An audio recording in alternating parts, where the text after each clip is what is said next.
మీరు చంద్రబాబు నాయుడు గారు జైల్లో ఉన్నప్పుడు మీరు ఓపెన్ అయ్యారు మీరు. సో, ఇప్పుడు ఆయన బయటకొచ్చేసారు. సో, మీ ఫ్యామిలీ అంతా ఎలా ఫీల్ అవుతా ఉంది? అంటే ఇది ఒక ఒక రకంగా చెప్పాలంటే మీకు అందరికీ ఒక సంబరం లాంటిది. ఆయన బయటికి రావటం అనేది 52 రోజుల తర్వాత జైలు జీవితం తర్వాత. సో, మీరెలా ఫీల్ అవుతున్నారు? చాలా హ్యాపీ ఫీల్ అవుతామండి. అంటే ఆయన ఏ ఎలిగేషన్స్‌తో అయితే ఆయన లోపల ఉంచారో, ఆ ఎలిగేషన్స్ సంబంధించి ఏం చెప్తారు? అవి విచారణలో అంటే జ్యుడిషియల్ విచారణలో, కోర్టు విచారణలో అవన్నీ వీగిపోతాయని నమ్ముతున్నారా? ఏంటి ఇది అక్రమంగా అరెస్ట్ చేశారు ఫస్ట్. అది ఏంటంటే ఆయనకి అవినీతి చేయాలనుకుంటే ఆయన ఎప్పుడో చేసేవారు. 95 నుంచి 2003 వరకు ఆయన సీఎంగా ఉన్నారు. అప్పుడే ఆయన అవినీతి చేసి ఆయన కావాలంటే మన హెరిటేజ్లో ఆ డబ్బులను తీసుకెళ్ళి హెరిటేజ్లో పడేసి హెరిటేజ్ని ఒకేసారి గ్రో చేసేవారు. ఆయన హెరిటేజ్ ఇప్పుడు చూడండి చాలా టైం పట్టింది గ్రో అవడానికి. ఎందుకంటే లీగల్గా మాయం చేస్తున్నారు బిజినెస్ అయితే స్టెప్ బై స్టెప్. ఎందుకంటే ఒకేసారి బిజినెస్ గ్రో అవ్వండి, ఇట్ టేక్ సమ్ డికేట్స్ చేసి పడితే అలా. So step by step grow చేసుకుంటా ఇప్పుడు బాగా స్టేబుల్ అయ్యారు. హెరిటేజ్ బాగా పేరు ప్రఖ్యాతులు సంపాదించింది, బాగా బిజినెస్ గ్రో అయింది. నిజంగా మా కరప్షన్ చేయాలనుకుంటే ఎంతసేపటి ఇంత ఎందుకండి హెరిటేజ్ ఎంత కష్టపడటం. అప్పుడే స్కామ్ చేస్తే ఒక 1000-2000 కోట్లు ఆ రోజునే హెరిటేజ్లో వేసేస్తే హెరిటేజ్ అప్పుడే గ్రో అయిపోయేది. కానీ ఆయన స్కామ్ చేయలేదు కాబట్టి హెరిటేజ్ గ్రో అవ్వలేదు. దానికే అదే ప్రూఫ్. ఎందుకంటే ఆయనకి ఇష్టం లేదు. నిజంగా కరప్షన్ చేసి ఆ దొంగతనం చేసి ఆ మనస్తత్వం ఏమైనా ఉంటే ఇమ్మడిగా చేస్తారండి, మనుషులు ఆగరు. అప్పుడే కరప్షన్ చేశారు అప్పుడు 95లోనే. సో ఆయనకి అది లేదు, ఎందుకంటే ఆయనకి ఆ ఉద్దేశం లేదండి. అసలు మనస్తత్వం ఆయన నేను చూశాను కాబట్టి ఆ మనస్తత్వం లేదు.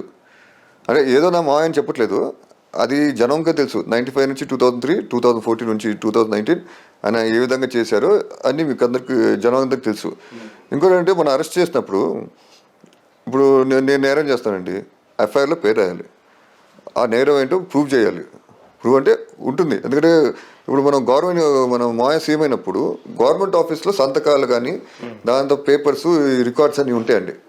ఆ రికార్డ్స్ ముఖ్యమంత్రి నుంచి వెళ్ళిపోయిన తర్వాత కూడా వచ్చే నెక్స్ట్ ముఖ్యమంత్రి కూడా అవన్నీ ప్రూఫ్స్ ఉంటాయండి. దాన్ని ట్యాంపర్ చేయలేదు. సో ఈ ప్రూఫ్స్ అని బయటపెట్టచ్చు. అందులో ప్రూఫ్స్ చూపించాలని చూపలేదు, ఎందుకంటే ప్రూఫ్స్ లేవు కాబట్టి. వాళ్ళ అక్కడ ఆఫీస్లో ఉంటాయని ఇష్టం అంటే ఫైల్ గిప్పటాలు ఉండవు. ఎందుకంటే చాలా ఇంపార్టెంట్ అది స్కిల్ డెవలప్మెంట్ కేసు. అది ఇంకా ట్యాంపర్ ఇదండి ప్రూఫ్స్, అది ఇంకా పెద్ద నేరం అవుతుంది. సో వాళ్ళు ఎఫ్ఐఆర్లు పేయలేదు, ప్రూఫ్స్ లేవు. 36 నిందితుడు 37 ఇది అనుకుంటండి, దాని కింద అక్యూజ్డ్ కింద పెట్టారు. దాంతో గవర్నర్ సంతకం లేదు. Without governor, without FIR how can arrest him? ఏదో మాజీ ముఖ్యమంత్రి లేదండి, అరెస్ట్ చేసేద్దాం, జైలు వేసేద్దాం. ఆయన వాళ్ళకి తెలుసు ఇక్కడేం కరప్షన్ జరలా, ఆయన కేసు ఇరికిద్దాం అని చెప్పి ప్లాన్ చేశారు. చేసి ఆయన జైలు బాగా సక్సీడ్ అయ్యారు ఆ విషయంలో. ఇది లాస్ని అతిక్రమించి అబ్యూస్ చేసి జైలు వేసేసారు. తర్వాత ఏదో ఇరికించాలని చూశారు. సో ఆయన చేయలేదు కాబట్టి లక్కీగా బయటపడారు. ఇంకో ఇంపార్టెంట్ విషయం చెప్పాలనుకుంటాను. ఏమన్నారంటే 358 కోట్లు స్కామ్ చేసిందన్నారు. తర్వాత మళ్ళీ వచ్చేమో జడ్జి అడిగితే మళ్ళీ ఒకసారి జడ్జి చెప్తే 358 అన్నారు. మళ్ళీ వస్తే 27 కోట్లు అన్నారు. వాళ్ళకే ఇది లేదు, క్లారిటీ లేదు. ఇంకోటి ఏంటంటే 27 కోట్ల స్కామ్ అంటే అది ఎవరైనా అవుతారండి. అంటే రూపాయిగా స్కామ్ చేసినా స్కామే. నేను ఆ డబ్బులు గురించి చెప్పట్లేదు. కానీ కామన్ సెన్స్గా ఆలోచిస్తే చంద్రబాబు మాయ ఇక్కడ హెరిటేజ్లో 100 కోట్లు సంపాదిస్తున్నారు. ఆయనకి ఎందుకండి ఈ అంటే 27 కోట్ల స్కాము? మామూలు కూడా అంటే మిడిల్ క్లాస్ వాళ్ళు ఈ మధ్య అపార్ట్మెంట్స్ కల్చర్ చాలా హిట్ వస్తున్నాయి, విలాస్ కడుతున్నారు. సో చాలా మంది ఏం చేస్తున్నారంటే రియల్ ఎస్టేట్ పనులు చేస్తున్నారండి. రియల్ ఎస్టేట్గా డబ్బులు వేయటం, అందులో పెట్టుబడి పెట్టడం, ఇన్వెస్ట్ చేయటం, ఇవన్నీ చేసి ఈజీగా 50-60 కోట్లు 40-50-25 అలా సంపాదిస్తున్నారు. సో మాయాకి తలుచుకుంటే రియల్ ఎస్టేట్ పెట్టుకుంటే ఆయనకి ఎంతో 100 కోట్లు వస్తాయి.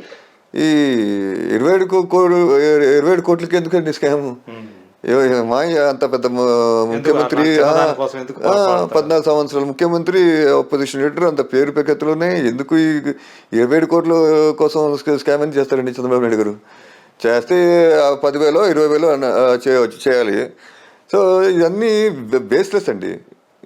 ఏదో బురద చల్లాలి, నాశనం చేయాలి, ఇంకోటి వచ్చే ఎలక్షన్స్లో చంద్రబాబు నాయుడు ఉండకూడదు, వన్ సైడ్గా రిగ్గింగ్ చేయాలి, లోకేష్ గారు అరెస్ట్ చేయాలని చూశారు. అందరినీ వేసేస్తే జైల్లో లీడర్స్ ఉండరు, బాలకృష్ణ ఒకరే మిగిలిపోతారు, ఒక సైడ్ రిగ్గింగ్ చేస్తే అయిపోతుంది అని చెప్పి ప్లాన్ చేశారు. అదే వాళ్ళకి బెడేసి కొట్టింది. సో ఇది అక్రమం అరెస్ట్. నేను ఖండిస్తున్నాను. యాక్చువల్లీ ఇది న్యాయం గెలిచి ఆయన బయటకు వచ్చారు. అదండి. సో ఆయన ప్లాన్ ఆఫ్ యాక్షన్ ఎలా ఉండబోతుంది అంటే నెక్స్ట్ ఎలక్షన్స్ సంబంధించి మీ యొక్క ప్రిడిక్షన్ ఏంటి? ఆయన ప్లాన్ ఏంటంటే జనం కోసం పోరాడుతున్నారు. Very good Maya. And next plan ఏంటంటే ఏముందంటే జనం ఆంధ్ర రాష్ట్రం అభివృద్ధి చెందాలంటే చంద్రబాబు నాయుడు గెలిపించాలి. సో అది జనం చేతిలో ఉంది. ఓకే, ప్లాన్ ఏముందంటే జనం పోరాటం అంటే జనం చేతిలో ఉందన్నారు. అంటే జనం గెలిపిస్తారని నమ్మకం ఉందా? ఎస్ ఉందండి, తప్పకుండా గెలిపించాలి. మళ్ళీ ఆయన చేతిలో ఉంది.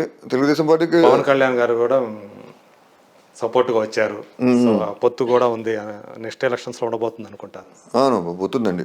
పవన్ కళ్యాణ్ కూడా మంచివాళ్ళు, అదే మంచి కోసం సపోర్ట్ పవన్ కళ్యాణ్ గారితో కలవటం అనేది టీడీపీకి ఏ మేరకు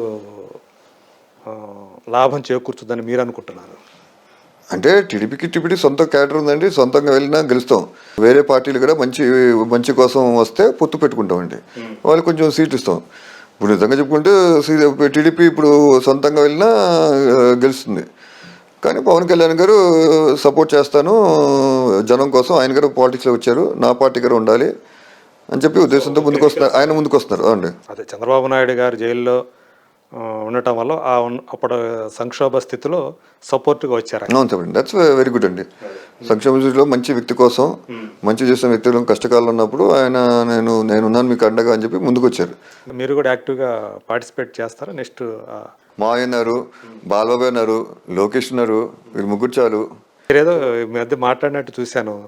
అంటే ఫస్ట్ ఇప్పుడు చంద్రబాబు నాయుడు గారు ముఖ్యమంత్రి అవుతారు, తర్వాత ఆయన తర్వాత బాలకృష్ణ గారు, ఆ తర్వాత నారా లోకేష్. నిజమేనా అది? అంతే కదండి. ఇప్పుడు నెక్స్ట్ చంద్రబాబు తర్వాత బాలబాబు సీనియర్ బాలబాబాయ్ తర్వాత లోకేష్. ఎస్, వాళ్ళ సమర్థవంత నాయకులు. బాలబాబాయ్ చంద్రబాబు మీకు నేను ప్రత్యేకంగా చెప్పగల. ఇలా మీరు అనటం వల్ల అంటే మొత్తం వీళ్ళైనా పాలించేది, ఈ కుటుంబమేనా, వేరే వాళ్ళకి ఛాన్స్ ఇవ్వరా, ప్రజాస్వామ్యం లేదా అని కొంతమంది ట్రోల్ చేస్తున్నారు కదా? లేదు, ఎందుకు లేదు. మనం చూడండి, మన తెలుగుదేశం పార్టీ ప్రెసిడెంట్ని ఆంధ్ర సైడ్ని మన వాళ్ళండి ఎర్రమనాయుడు బ్రదర్ని అచ్చెన్నాయుడు గారిని చేశారు. అంతకుముందు ఇంకా చేశారండి. సో అలా కాదండి. జనం ఇప్పుడు వేరే వాళ్ళు న్యూట్రల్ వాళ్ళైనా పెట్టమన్నా పెడతామండి. అదనేది జనం ఎవరిని కోరుకుంటే, ఇప్పుడు ఫ్యామిలీ కాకుండా ఇంకా ఇంకో వ్యక్తి అతను జనం బలం ఉంటే తప్పకుండా తెలుగుదేశం పార్టీ లోకేష్ బాలబాబు కాకపోయినా న్యూట్రల్ వ్యక్తి కూడా ఆలోచిస్తారు. చంద్రబాబు బాలబాబు లోకేష్. అంటే బాలయ్య బాబు గారు కూడా ఆలోచన ఉందా, ఆసక్తి ఉందా, సీఎం కావాలన్న ఆసక్తి ఏమైనా ఉందా? అంటే పార్టీ కోసం, ప్రజల కోసం ఆయనకి చేయాలి ఉందండి. అంటే కష్టాలు ఉంటే తప్పకుండా నేను చేస్తాను, నేను పార్టీకి అవసరం ఉంటే తప్పకుండా చేస్తానని అది ఆయనకు ఉంది. ఆయనకి ప్లస్ ఆయనకి అవగాహన చాలా ఉంది ప్రజల సమస్య మీద. అంతే, నాలెడ్జ్ ఉంది బాగా. ఆయనకి అవకాశం రాలేదు, వస్తే మాత్రం ఆయనకి బయట పెడతారు ఆయన. సో దాంతోనే మనం అందరూ ఆశ్చర్యపోతాం. బాగానే ఉంది, మనం ఏదో అనుకుంటున్నాం కానీ లోక పరిజ్ఞానం చాలా ఉంది, రాజకీయ పరిజ్ఞానం చాలా ఉంది అని అనుకుంటారు. మీరు అందరూ అనుకుంటారు. అన్స్టాపబుల్ షోస్ తోటే చాలా మంది తెలుస్తుంది ఆయనకున్న నాలెడ్జి. అవును, ఇప్పుడు అంటే ఆయన ఎప్పుడు దాకా అది బయట పెట్టే అవకాశం ఆయనకి రాలేదు. ఈ అన్స్టాపబుల్ తోటి బయట పెడుతున్నారు ఆయన. చాలా విషయాల మీద ఆయనకి మంచి అవగాహన ఉంది, తెలుస్తూ ఉంది. అవును, ఆయన 82 నుంచి పార్టీలో క్రియాశీలంగా చాలా యాక్టివ్గా ఉన్నారు. ప్రతిసారి క్యాంపెయిన్ చేస్తున్నారు, అక్కడ ప్రజల సమస్యలు తెలుసుకుంటున్నారు. అండ్ అక్కడ నాయకులు ఎవరు, ఏం చేస్తున్నారు, బాగా పని చేస్తున్నారా లేదా ఇవన్నీ బాగా తెలుసుకుంటున్నారండి. Is taking the feedback. Actually ఒక లోకల్ లీడర్స్ మాట్లాడి వీళ్ళు ఎలా పనిచేస్తున్నారు, ఇక్కడ ఎలా ఉంది పార్టీ బలం, ఎలా ఉంది, ప్రజల సమస్యలు ఎలా ఉన్నాయి, ఏంటి అని అడిగి తెలుసుకుంటున్నారు. యాక్చువల్లీ బాగా తెలుసుకుంటారు. నేను అది పరిజ్ఞానం ఉంది. బాలబాబు లోకేష్ గారు బాగా ఇప్పుడు పాదయాత్ర చేసి మంచి పేరు సంపాదించుకున్నాడు. యువకులం అన్ని రోజులు పాదయాత్ర అంటే మళ్ళీ ఇప్పుడు స్టార్ట్ చేస్తాడు. సో అండ్ స్పీచ్లు, మాస్ టైప్ స్పీచ్లు అది అద్దరు కొడుతున్నాడు. మంచిగా రఫ్గా గడ్డ పెంచుకుని రియల్ మాస్ హీరో ఆయన అద్దరు కొడుతున్నాడు బాగా. సో అతనికి పరిపాలన బాగా అవగాహన ఉంది. ఆయన ఐటీ మినిస్టర్గా ఉన్నప్పుడు పంచాయతీ శాఖ మినిస్టర్గా చేసినప్పుడు ఆయన బాగా అద్భుతంగా చేశారు ఆయన. ఓకే. ఆయన వెళ్ళి దేశ విదేశాలు వెళ్ళి ఐటీ కంపెనీస్ని ఇక్కడ రప్పించడం, దాని తర్వాత అదే కాకుండా ఇంకా మన సిమెంట్ రోడ్లు ఎన్నో వేల కిలోమీటర్లు సిమెంట్ రోడ్ ఇప్పించారండి రాష్ట్రంలో లోకేష్.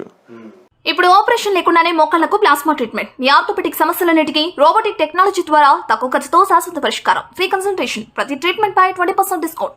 ఈ ఆఫర్ కొద్ది రోజులు మాత్రమే. త్వరపడండి. V9 hospitals 9281465842.